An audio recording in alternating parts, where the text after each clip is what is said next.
Volvemos a dar cita nuevamente para así continuar con los estudios de las trompetas bajo la serie El ABC de la Fundación Adventista. Y hemos cubierto ya 3 presentaciones sobre este tema y este es la continuación del primer ay, donde cubrimos e identificamos al Islam dentro de la profecía bíblica, como claramente nos enseñó la misma palabra al ir de texto con texto y así poder descubrir que el Islam es parte de la profecía al final del tiempo. Así que vamos a comenzar directamente para poder cubrir todo dentro del tiempo que tenemos, ya que es un corto tiempo y queremos cubrir todo lo más posible y dándole el énfasis necesario. Así que vemos aquí, estamos, como había mencionado nuevamente, estas son las 7 trompetas y estamos cubriendo el papel profético del Islam y este es el primer ay, la segunda parte del primer ay. Así que vemos aquí, estamos hablando de el Islam en la profecía bíblica. Aquí vemos esta foto o esta diapositiva que nos enseña el tiempo de las cruzadas, que eran las peleas del Islam con los ejércitos del papado. Así que continuando aquí, vamos a ver las trompetas ayes y vemos a ese ángel que dice en Apocalipsis 8:13 y dice: y miré y oí un ángel volar por el medio del cielo, diciendo a gran voz: ¡ay, ay, ay de los que moran en la tierra, a causa de los otros toques de trompeta que están para sonar los 3 ángeles! Y continuando aquí, dice, vamos a hacer un resumen de lo que hablamos o de lo que hemos enseñado, donde dice, las últimas 3 trompetas también se les llama ayes. ¿Por qué? Porque fueron aún más terribles que las 4 anteriores y también porque fueron diferentes por la razón que una nueva religión se introduce en el mundo.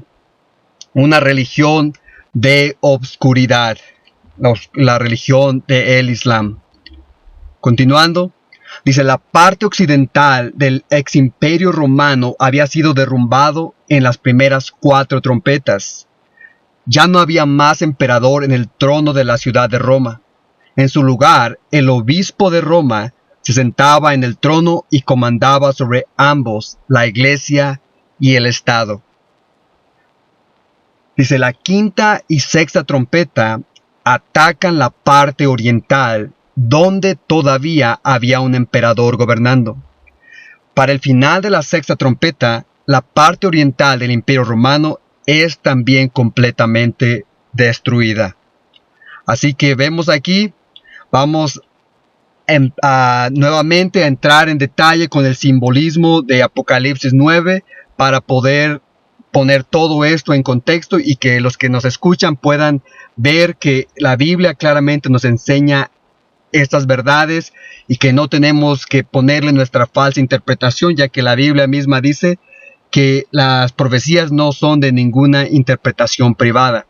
Así que vemos aquí, nos habla de una estrella caída. Y nos dice en el libro de Apocalipsis, en el capítulo 9, en el versículo 1 y 2. Dice, el 5º ángel tocó la trompeta y vio una estrella que cayó del cielo a la tierra. Y se le dio la llave del pozo del abismo, y abrió el pozo del abismo, y subió humo del pozo como humo de un gran horno, y se oscureció el sol, el aire por el humo del pozo. Así que aquí vemos que hay una estrella que cayó del cielo, lo cual es una estrella caída. Aquí dice, bajo el título de estrella caída, dice, en el primer capítulo de Apocalipsis podrás ver que Jesús tenía 7 estrellas en su mano. Estos eran los mensajeros a las iglesias. Aquí podemos ver una estrella caída, un mensajero religioso, pero uno caído o falso. Así que vemos que una estrella es igual a un ángel y un ángel es igual a un mensajero. Y ustedes eso lo pueden ver en Apocalipsis 1, versículo 20, Daniel 8:10 y Daniel 12:4. Aquí están los textos para poder respaldar lo que les estoy diciendo. Pueden ir ustedes como buenos bereanos y entenderlo por su cuenta. Así que continuando dice, aquí podemos ver que él abre el pozo del abismo y sale humo, de un humo tan denso que el sol y el aire se oscurecen. Dice, no olvides o no olviden que todos estos son símbolos. Entonces, ¿qué quiere decir todo esto? Dice, el ángel o falso mensajero representa a Mohammed. El pozo del abismo representa una nueva manifestación de poder satánico, como se ve en el conflicto de los siglos, la página 272. Pero no tan solo representa eso, sino también representa tinieblas y confusión. También eso está en el mismo libro, en la página 640. Así que a través de abrir el pozo, lo que sale es una nueva manifestación de poder satánico, lo que es la religión del Islam, que es como la Biblia lo enseña, y oscurecen el sol y la luna, oscurecen el sol y el aire, y de acuerdo al mismo libro de Apocalipsis, el sol, en Apocalipsis 22, nos dice que Jesús es la estrella reluciente de la mañana, y esa estrella reluciente no es nada más que el sol. Así que Cristo es opacado a través de esta religión falsa, a través de este humo que sale de este pozo, que es cuando sale el Islam. Así que dice, veremos que Dios utiliza la quinta y sexta trompeta para castigar al cristianismo apóstata y dejar que la reforma se expandiera. Así que al continuar, vemos el surgimiento de Mohammed en el año 622 después de Cristo al año 632. Aquí empieza la quinta trompeta. Así que avanzando, aquí vemos a los jinetes del Islam y vemos lo que nos dice. Nos dice, un historiador del Medio Oriente, sin saber que esta predicción de la Biblia, al describir el surgimiento de Mohammed, utilizó un lenguaje muy similar al utilizado en la quinta trompeta. Al escribir al que inspiró a las tribus desérticas de Arabia, declaró, como un meteorito o como una estrella caída, de la nada apareció en el mundo una nueva religión, una religión primordialmente de poder y no de amor, un fanatismo militar atractivo a lo perverso que está en el hombre y parcialmente a lo bueno. Esa es la historia del Medio Oriente, o una pequeña historia del Medio Oriente por Williams S. Davis, la página 100. Así que aquí vemos que también se refiere a una estrella caída, como se ve en el Apocalipsis, lo que leímos. Pero continuando aquí, ahora ya descubrimos que esa estrella caída es Mohammed, y lo que sale del pozo es la religión del Islam. Pero también vemos que es de que se le da una llave. Tenemos que entender también lo que significa esta llave. Dice, ¿en realidad Mohammed poseía una llave? Es significante el conocer que Peirón, en su ensayo con referente a esa pregunta, dice, el Corán o la Biblia musulmana continuamente habla de la llave de Dios que les abrió las puertas del mundo y de la religión. En el Corán, ¿acaso Dios no le dio a su representante Mohammed el poder del cielo que está arriba y el fuego que está abajo? ¿Con la llave acaso no le dio el título y el poder de un portero para que abra la puerta a aquellos a quien él haya escogido? Eso está en el ensayo de Peirón, la página 189. Así que vemos que ellos hablan de esa llave que Dios, de acuerdo a, obviamente, el Dios de este mundo, claramente. Pero vemos que es el mismo poder satánico que está detrás del papado, ya que también ellos hablan de tener las llaves y que son los porteros para que el mundo que crea en sus falsas doctrinas entre a través de esas enseñanzas. Así que vemos el mismo poder satánico que está detrás de esta religión falsa, al igual que la del catolicismo. Pero vamos a entrar y ver en sí esa llave, cómo nuestros pioneros entendían y cómo es de que esta religión surgió. Y para los que quieran, tienen que ir a los escritos, especialmente a los escritos de los pioneros, en el libro de Uriah Smith, uno de ellos que ya hablamos, que es la mano ayudadora de Dios. Ellos ahí les explican todo esto que estoy hablando aquí. Obviamente lo que hago es simplemente poner esto en una presentación más corta, pero ustedes vayan y estudien esto para que puedan concordar con lo que estoy hablando. Así que dice aquí, el espíritu de fraude y entusiasmo, cuya morada no está en los cielos, se soltó sobre la tierra. Solo necesitaba el abismo una llave para abrirse, y esa llave fue la caída de Cosmes o Cosros en la batalla de Ninive en el año 627 después de Cristo. Daniel y Apocalipsis, la página 80. Esa página 80 la pongo en la página 80 del libro que está en la página de internet. Esa es la paginación. La paginación del libro impreso es una diferente, pero ustedes pueden ir a Daniel y Apocalipsis como está en nuestra página, y ahí lo van a encontrar esta cita. Así que esa llave fue la caída de Persia en la batalla de Ninive, que estaba luchando a Persia en contra de la Roma oriental, o donde estaba Constantinopla, y esa batalla fue la que hizo que a través de esa batalla, al estar debilitados esos dos poderes ya de haber perdido a sus ejércitos, eso es lo que habilitó, lo que pudo dejar que esta religión surgiera, y de ahí en adelante es cuando empiezan a hacer todo el desastre y todo lo que enseña la profecía que iban a hacer a través de la historia. Así que ustedes pueden ir ahí más en detalle para que lo puedan ver acerca de la llave. Se refiere a la batalla de Ninive en el año 627 después de Cristo. Aquí vemos que salió las langostas, que ya vimos lo que significa las langostas en la presentación anterior. Vemos que las langostas en Apocalipsis 9:3, cuando se habla de eso, hemos claramente identificado que representan a los musulmanes o a los musulmanes árabes, a los descendientes de Ismael por parte de Abraham, pero sus descendientes son de Ismael y de sus concubinas, que fueron mandadas al oriente, hacia la tierra del oriente. Claramente demostrado en la Biblia directamente. Así que al continuar aquí dice, acerca de las langostas, dice, un famoso viajero del siglo pasado llamado Niebuhr, en sus viajes a través de Arabia, describe la apariencia de las multitudes de langostas que afligen esa área particular del mundo. Dice, las grandes masas de esos insectos oscurecen el aire y aparecen a la distancia como nubes de humo. Eso está en los viajes de Niebuhr, volumen 2, la página 337. Así que vemos que aquí que este historiador enseña que esas masas de insectos vienen de Arabia, de donde hemos estado mencionando, de donde fueron enviados los hijos de Abraham por parte de Ismael. Así que vemos aquí ese humo y vean claramente cómo eso se ve como ese humo que nos enseña en Apocalipsis.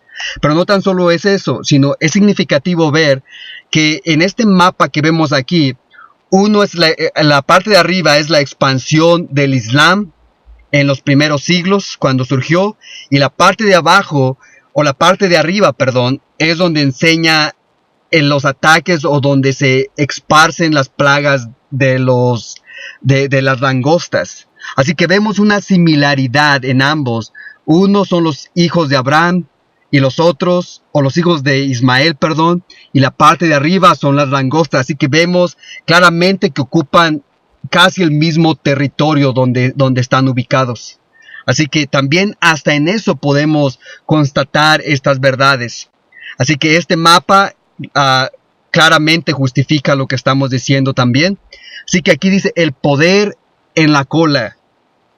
¿Y a qué me refiero? En Apocalipsis 9:3 nos dice, y del humo salieron langostas sobre la tierra, y se les dio poder como tienen poder los escorpiones de la tierra.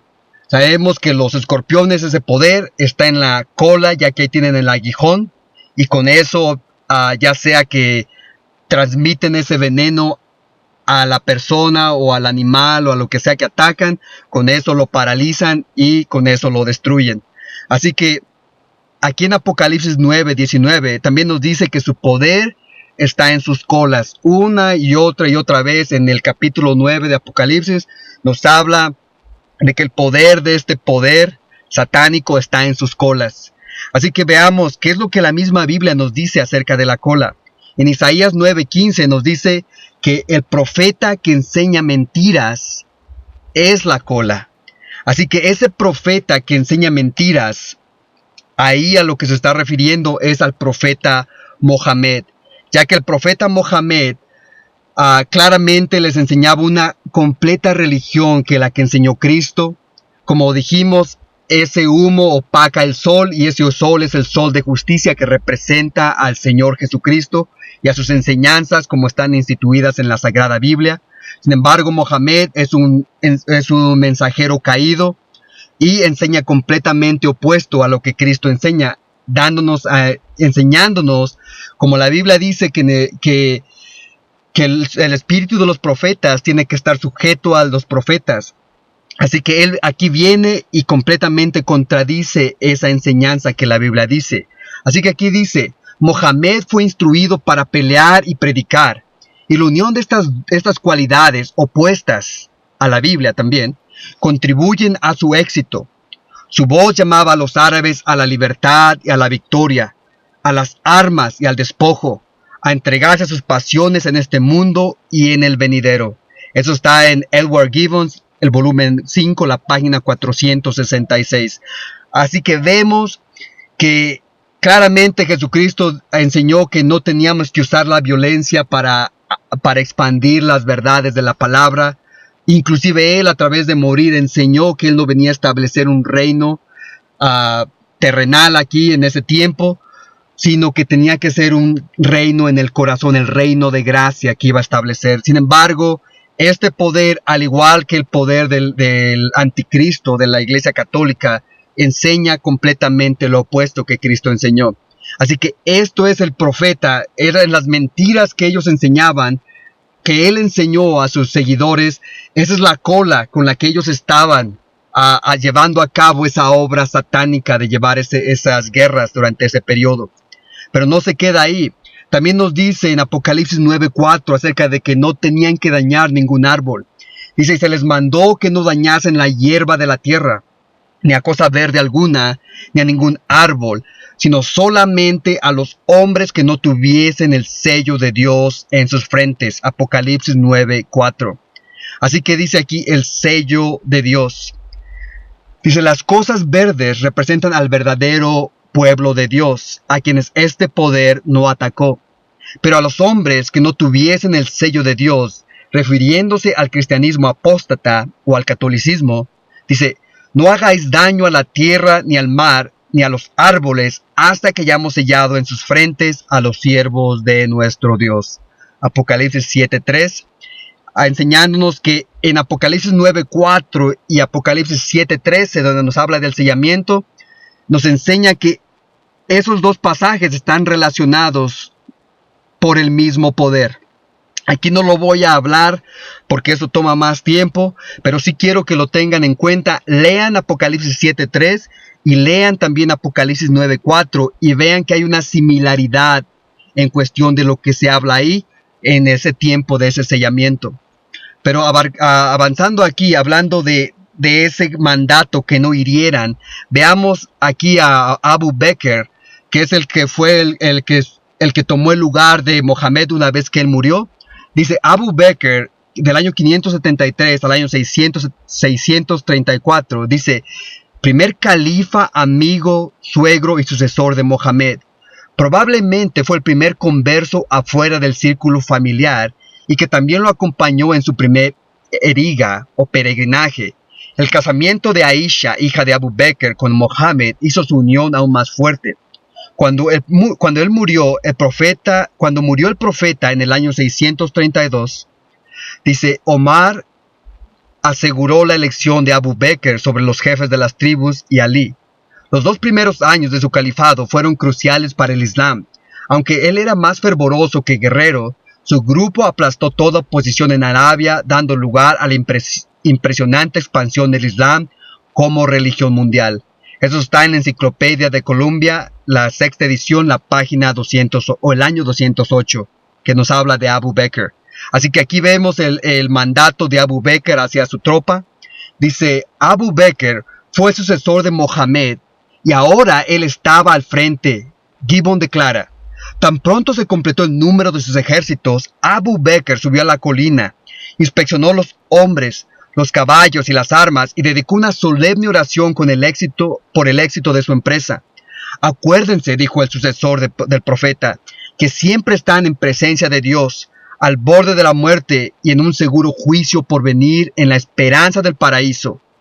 Eviten la opresión e injusticia, consulten sus hermanos y estudien el cómo preservar el amor y la confianza entre las tropas.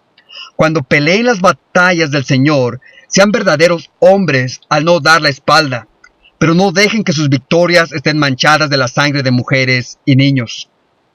Continuando, dice, no destruyan, acuérdense del mandato de Apocalipsis 9:4 que se les dice, no destruyan ninguna palmera, ni tampoco quemen ningún campo de maíz. No corten ningún árbol frutal ni le hagan daño al ganado. Solamente maten lo que se han de comer.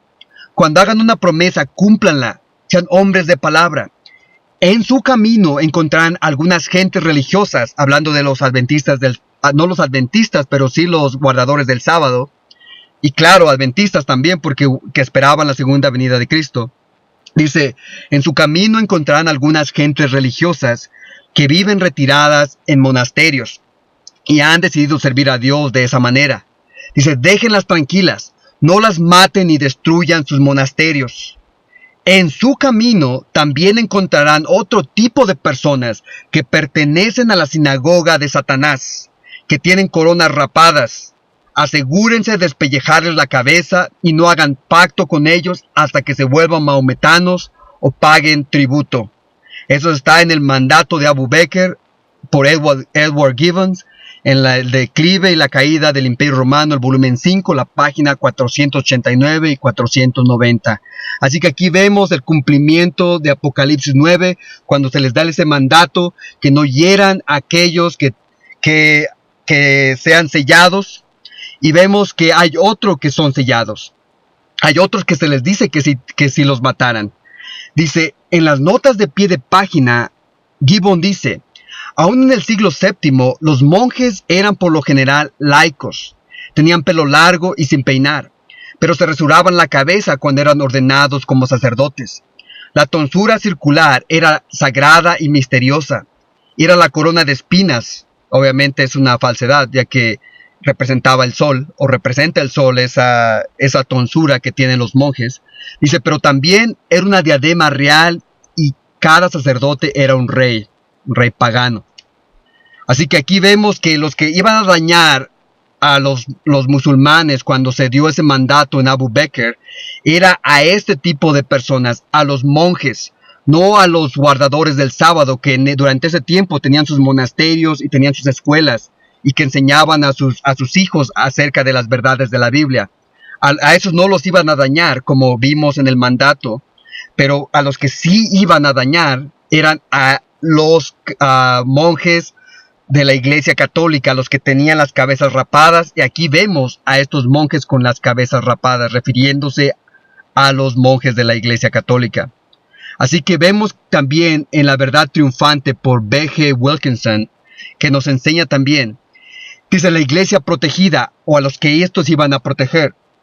Dice, los primeros siglos de la era cristiana, la iglesia del este, no la iglesia del occidente o iglesia latina, a veces conocida como la iglesia de Asiria, a veces conocida como la iglesia nestoriana, quienes eran observadores del verdadero sábado, se esparcieron muy efectivamente en Asia y el Oriente, pero se mantuvieron separados de la iglesia del occidente, de Roma, especialmente la apostasía.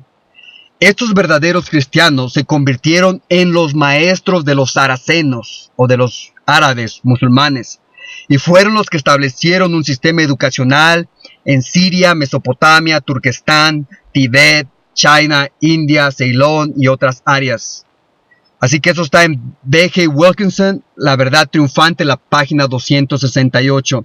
Así que a los verdaderos guardadores del sábado, a esos los musulmanes los protegieron, mientras que a los otros, a los que guardaban el domingo, a la sinagoga de Satanás, como ellos le llamaban, a esos ellos iban a atacar y ahí iban a destruir, o hasta que se convirtieran a su religión, o hasta que les pagaran tributo, como se vio en el mandato de Abu Bekr. Así que la iglesia verdadera era la que era protegida por este poder durante ese periodo. Continuando aquí, dice, hablando de que fueron protegidos la verdadera iglesia, los que estaban sellados, dice, a sus súbditos cristianos, Mohammed les garantizó la seguridad de sí mismos, la libertad de comercio, la propiedad de sus bienes y la tolerancia de su adoración. Eso está en Edward Gibbons, El declive y la caída del Imperio Romano, volumen 5, la página 439. Así que estos son los que fueron protegidos durante ese periodo, los que tenían el sello de Dios. Y el sello de Dios sabemos que es el sábado, y esos eran los que fueron protegidos durante ese tiempo, y aquellos hicieron una distinción claramente. Continuando, vemos que iban a ser atormentados por 5 meses, y dice, y se les fue dado que no matasen, sino que los atormentasen 5 meses. Y su tormento era como tormento de escorpión cuando hiere al hombre. Y en aquellos días los hombres buscarán la muerte, pero no la hallarán. Y ansiarán morir, pero la muerte huirá de ellos. Apocalipsis 9:5. Así que vamos a cubrir eso ya para el final, para poder enseñar hablando de esos 5 meses. Pero vemos que también dice que había caballos, o que las langostas eran como caballos. Dice, el aspecto de las langostas era semejante a caballos preparados para la guerra. En las cabezas tenían como coronas de oro, sus caras eran como caras humanas, tenían cabello como cabello de mujer, sus dientes eran como de leones, tenían corazas como corazas de hierro, y el ruido de sus alas era como el estruendo de muchos carros de caballos corriendo a la batalla. Así que aquí vemos que están los musulmanes atacando en caballos, y eso es hoy en día, ellos mismos saben que eso es parte de su cultura, los caballos. Si ustedes estudian sobre ellos, van a saber que eso es lo que los representa más claramente, y ellos lo saben. No tan solo eso, aquí vemos más caballos durante ese tiempo. También nos habla que iban a tener cabello de mujer. Vemos que durante ese periodo los musulmanes, muchos tenían el cabello largo, y muchos lo escondían debajo de su turbante. Aquí vemos las corazas y toda la indumentaria que utilizaban para la batalla. Aquí vemos las coronas y todo lo que utilizaban durante ese tiempo, lo que nos habló en ese pasaje de Apocalipsis. Aquí lo podemos ver claramente. Y dice, hablando de los caballos, acerca de Edward Gibbons, dice, venían en gran multitud como langostas, hablando de Jueces 6:5. Dice, las tribus árabes provenientes de Arabia venían con gran rapidez, con un progreso irresistible. Fueron adecuadamente simbolizados por la multitud de langostas. Dice, los guerreros árabes son comparados a caballos preparados para la guerra. Dice, esta también es una correcta presentación del tipo de fuerza militar que fue usada por los árabes en su método de ataque. Dice, Edward Gibbons dice, tengo que a menudo repetir que el ataque de los árabes no era como la de los griegos o romanos, la de una infantería firme y compacta. Su manera de ataque estaba principalmente formado de caballerías y arqueros. El declive y la caída del Imperio Romano por Edward Gibbons, el volumen 5, página 478 y 479. Así que ellos utilizaban mucho el ataque por sus caballos, y eso era su forma de ataque. Así que vemos acerca de las coronas también. Dicen, las coronas en las cabezas tenían como coronas de oro en Apocalipsis 9:7. Dice, esto se puede referir a su color. Dice, es interesante notar que el profeta Ezequiel, al hablar de los árabes sabeos, dice, los sabeos del desierto, quienes pusieron bellas coronas sobre sus cabezas. Ezequiel 23, versículo 42. Así que las coronas que vemos aquí, que se mencionan, no es nada más ni nada menos que el turbante que utilizaban los musulmanes, y que hoy en día aún todavía los podemos ver utilizando esos turbantes. Aquí vemos a uno de ellos con otro turbante, teniendo la espada, teniendo el escudo, y teniendo la coraza también, como nos enseña ahí en Apocalipsis. Continuando aquí, hablando de los turbantes, dice, Mohammed dice, asegúrense de usar turbantes o coronas, porque es angelical. Eso está en el Mahometismo Revelado, el volumen 1, la página 217 por Foster. Así que continuando aquí acerca del cabello de mujer, dice, tenían cabello como cabello de mujer. Dice, algunas autoridades registran el hecho de que los árabes en el tiempo de Mohammed literalmente usaban el pelo largo. En el famoso poema de Antar, escrito en el tiempo de las invasiones árabes, dice, se ajustó correctamente, acomodándose la barba, enredando su cabello bajo su turbante, agarrándolo de sus hombros. Su pelo se deslizaba sobre sus hombros, lo colgaremos de su cabello. Así que aquí vemos el cabello de mujer que nos habla también en Apocalipsis. Aquí ya entramos directamente a la profecía de esos 5 meses. Y dice que tenían colas como de escorpiones y también aguijones en sus colas. Y tenían poder para dañar a los hombres durante 5 meses. Apocalipsis 9:10. Al entrar aquí acerca de los 5 meses, vamos a ver que el tiempo de los 5 meses empiezan con el rey mencionado también ahí. Y dice en Apocalipsis 9:11, y tienen por rey sobre ellos al ángel del abismo, cuyo nombre en hebreo es Abadón y en griego Apolión. Apocalipsis 9:11. Así que aquí vemos acerca del rey. Dice, el surgimiento de Mohammed fue en el año 612 después de Cristo. Y por mucho tiempo después de su muerte, no tuvieron un rey sobre ellos. Cada tribu tenía su propio dirigente. Pero en 1299, Osman se convirtió en el rey y lo que ahora conocemos como el Imperio Otomano se estableció. Sabemos que los 5 meses comienzan en esta fecha porque la profecía dice, y tienen por rey. Así que vemos ahora acerca de esos 5 meses, transformándolos y entendiéndolos basado en la interpretación profética de la Biblia.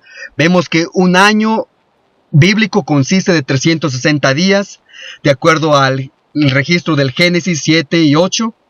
Por lo tanto, un año profético tiene 360 días. 5 meses proféticos, multiplicamos 5 por 30 días, nos da 150 días. Por lo tanto, el tiempo es 150 años. Acuérdense de la interpretación de día por año, que esa es la forma como los mileritas llegaron a entender los 2300 días y todas las otras interpretaciones proféticas de las profecías de tiempo. Fue a través del día por año, del principio de día por año, y es el mismo método que tenemos que utilizar al entender estas profecías de Apocalipsis 9. Así que ahí, cuando nos habla de 5 meses, estamos hablando de 150 años. Así que dice, fecha del comienzo de la profecía. Dice, ¿cuándo comenzaron los 150 años? Dice, de acuerdo al historiador Edward Gibbons, dice, el Imperio Romano o el Imperio Otomano y el Imperio Romano Oriental se enfrentaron en la batalla de Bafia el 27 de julio de 1299. Un registro o algo histórico que podemos verlo a través de la historia. Así que empezó esta batalla el 27 de julio de 1299 y a 1299 le agregamos los 5 meses o los 150 años y nos lleva exactamente al año de 1449 y a julio 27. Eso es el periodo del primer ay. Continuando aquí vemos que dice que fueron tormentados por 150 años. Dice, este poder atormentó la parte oriental del Imperio Romano, pero no pudo destruirla completamente. Por eso el versículo dice que no los matasen. El poder atormentador de estos saqueadores hacía que la vida fuera una carga para el Imperio Oriental que estaba siendo atacados por ellos. Ellos hubieran preferido haber sido conquistados para parar el tormento. Los árabes, aunque trataron de muchas maneras, no pudieron conquistar la parte oriental del Imperio Romano. Los 2 veces fallaron al querer tomar Constantinopla. Así que aquí vemos Osman, aquí pueden regresar aquí. Vemos que Osman es cuando comienza el primer ay, en julio 27 de 1299. Así que es aquí cuando surge el Imperio Otomano y de ahí en adelante 150 años en el futuro es cuando termina el primer ay. Así que dice aquí, ¿qué ocurrió en 1449? Dice, durante todo el periodo de los 150 años Los turcos otomanos estuvieron en guerra perpetua con el imperio griego, pero sin conquistarlo. Pero en 1449 hubo un cambio. Dice, termina el primer ay. Dice, al final de los 150 años, el primer ay, el último de los emperadores griegos, fue coronado como rey. Él recibió la corona no por medio de una conquista militar, sino con el permiso de los musulmanes, ya que él escribió, no puedo reinar al menos que usted me lo permita. De esta manera, los 4 ángeles, los 4 sultanes principales del imperio otomano, fueron desatados por medio de la rendición voluntaria de los griegos. Así que la quinta trompeta, o el primer ay, termina en julio 27 de 1449. Ahí es cuando termina ese primer ay. Así que aquí termina el primer ay y el segundo ay es cuando comienza. Esto ha sido la presentación de las 7 trompetas, el papel profético del Islam, el primer ay en su segunda parte, en las trompetas la parte D, en las gráficas de 1843 y la gráfica de 1850. Deseamos que a través de esta presentación los ojos de su entendimiento hayan podido haber sido iluminados con las verdades gloriosas del cuarto ángel para estos últimos días. Les deseamos grandes bendiciones de parte